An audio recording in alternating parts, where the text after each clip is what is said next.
what's good YouTube, Gino checking back here for another video today, and today we're going to be doing a Q&A. I asked you guys in the last video to leave any question down below in the comments, and surprisingly, luckily, I really appreciate it. You guys left a lot of questions, so I'm here to answer all of them right here, right now. Let's do it. Alright, first of all, I want to thank every single one of you who watched my transformation video. The support has been amazing. In 6 days, I had almost over 3k views. Something about 75 likes, only 2 dislikes, but yeah, who cares about dislikes anyway, right? It's a view anyway, so I don't really care. So I want to thank every single one of you who left such an amazing feedback and, positive vibes on my transformation video. Thank you so much from the bottom of my heart, really.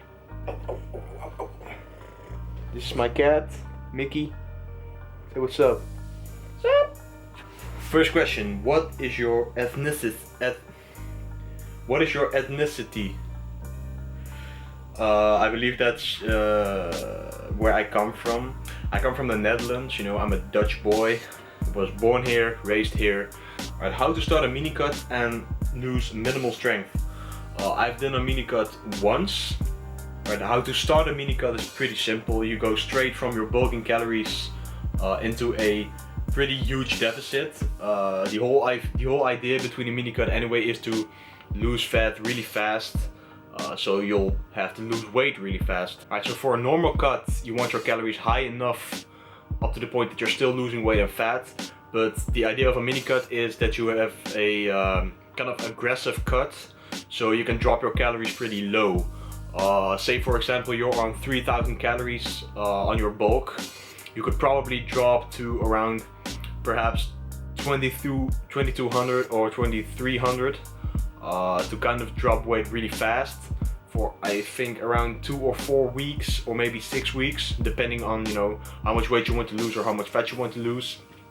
And from there out, once you're happy with the results, in my personal experience, you're better off doing a slow reverse, so upping your calories with around 100 to 200 a week until you're back to the calories you were at when you were bulking.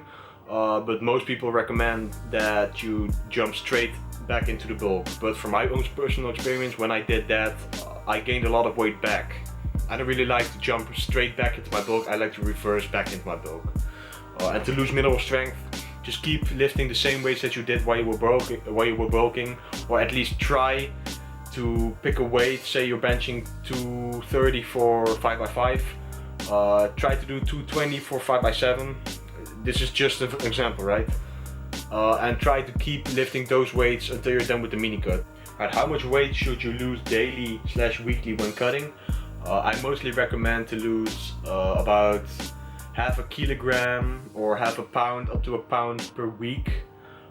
Take it kind of slow. If you're not in a rush and you want to keep your strength and you want to keep your gains, try to do it in a slow manner. Take your time, it's not a race, it's a marathon. Where were you when you heard about Harambe's death?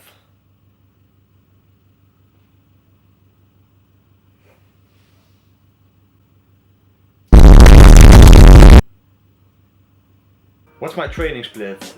My current training split as of now is on Monday I train upper body with my compound as a bench press. Tuesday I train lower body, which is squat day for me. Wednesday is my overhead press upper body day. Thursdays is my off day. Friday is my upper body day with bench press. Saturday is my sumo deadlift day, my leg day. Sunday is my off day, and then I repeat the whole schedule. How do I split my macros when I'm cutting? I don't really split my macros. I know how much protein I should eat, which is 1 gram per pound of body weight, for me at least. I like to stick to around 60 to 80 grams of fat. Most of the time when I'm cutting, I stick to 60 grams of fat as my lowest point. I don't really like to go lower than that because of hormones. And for the carbs, I mostly drop them from the point that I had them when I was bulking. Like for example, I am at 425 grams of carbs right now. If I were to start a cut, I would probably drop them to around 325 and keep my fats the same, which is around 80 grams right now. And from there out, I would probably drop them to 60 grams of fat eventually. Of course, First I dropped it to 70 and then I dropped it to 60 because I like to keep my carbs as high as possible because it gives you the most energy in the gym, and that's pretty much how I tackle my cuts. Next question, how much fruit do you eat daily? Fruit. And that's really the question, if you can read it right here. I eat around 2 to 3 servings of fruit a day. I don't even know if this is a serious question though, because I know the guy who asked it, so Marcel, please. How are you controlling your body fat percentage on the bulk? For me personally, and in general, you know, if you want to do a lean bulk and control your body fat percentage on the bulk, you want to put your surplus at a really moderate amount. I mostly recommend 200 up to 300 calories above your maintenance, which will lead you to gain not that much a month, you know, in general, but it allows you to stay relatively lean and gain muscle at the same time, right? You won't gain too much fat if you're not on a really huge surplus, so that's how I like to tackle it. Have you ever had any injuries, and if so, how to deal with them? I've never really been seriously injured, you know, in my whole lifting career, but I have a slight shoulder pain as of the moment, and how I'm tackling this is some rotator cuff stretching, staying away from the overhead press for just a little while. I'm talking maybe a week or maybe 2, depends on, you know, how it feels. And, you know, in general, you know, I like to stay away from the exercises that make the injury worse, and that's how I like to tackle it. Of course, stretch, foam roll, repeat. Alright, next question, and this is a pretty good question from my boy Isha. Why do you choose full upper body training and not for single body part training? Alright, so basically what this question means is, why do I choose upper body training and not a Monday chest, Tuesday back, Wednesday legs, Thursday shoulders, Friday arms, like something for that example.